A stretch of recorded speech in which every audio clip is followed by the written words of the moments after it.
जी, इस प्रकरण में 3 गिरफ्तारियां और की गई हैं। जेल अधीक्षक श्री अशोक सागर, जेलर संतोष कुमार और जेल वार्डर जगमोहन।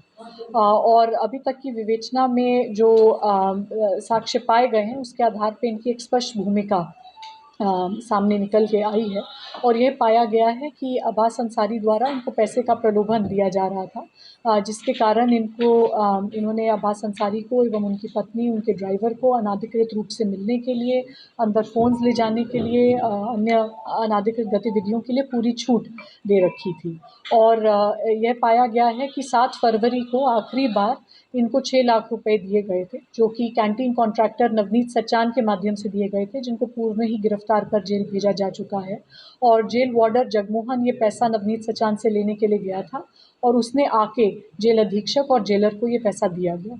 पूछताछ के दौरान इन दोनों अभियुक्तों की निशानदेही पे इनके आवास से ये पैसा बरामद हुआ है। जेल अधीक्षक के आवास से 4 लाख रुपए कैश बरामद हुआ है। जेलर के आवास से 1,80,000 रुपए बरामद हुए हैं। और इसके साथ-साथ जेलर द्वारा हाल ही में एक किया कैरेंस गाड़ी खरीदी गई थी, जिसकी एक किश्त जो कि नकद में भुगतान किया गया है, वो पैसा भी अब्बास अंसारी द्वारा दिया गया पाया गया है, तो इस गाड़ी को भी सीज़ कर लिया गया है।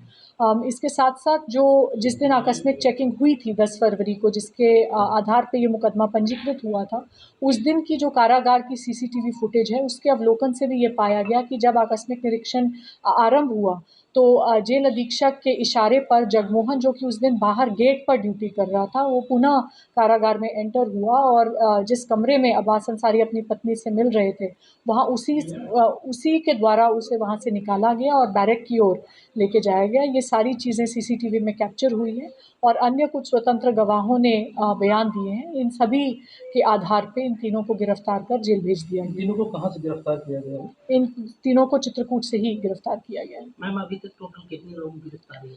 8 लोगों की गिरफ्तारी हो चुकी है। मैडम, विवेचना के दौरान जेल स्टाफ में किसी का नाम आएगा, जैसे डिप्टी जेलर पीयूष पांडे जी भी हैं, उनकी क्या भूमिका रहेगी? जी नहीं, वो उनके द्वारा एक्चुअली गवाह के तौर पे बयान दिया गया है, क्योंकि उनकी तैनाती वहाँ पे संतोष कुमार के स्थान पे मात्र 2 दिन के लिए की गई थी, क्योंकि संतोष कुमार 2 दिन के प्रशिक्षण के लिए गए थे और पूर्व में भी उनके द्वारा जब इस पे आपत्ति की गई थी, तो उनको ये कहा गया था कि आप अपने काम से काम रखिए और वो उनके पास कोई भी बैरक नहीं था, उनको कुछ अन्य काम आवंटित था। एक बात आ रही है कि जब इन लोग जेल में दाखिल होते थे, उस इस सारी स्थिति को स्पष्ट करने के लिए हमारे द्वारा विद्युत विभाग से विस्तृत जानकारी की जा रही है कि वो ऑफिशियल रिकॉर्ड्स हमको प्रदान करें कि कब-कब जेल में पावर कट हुआ है।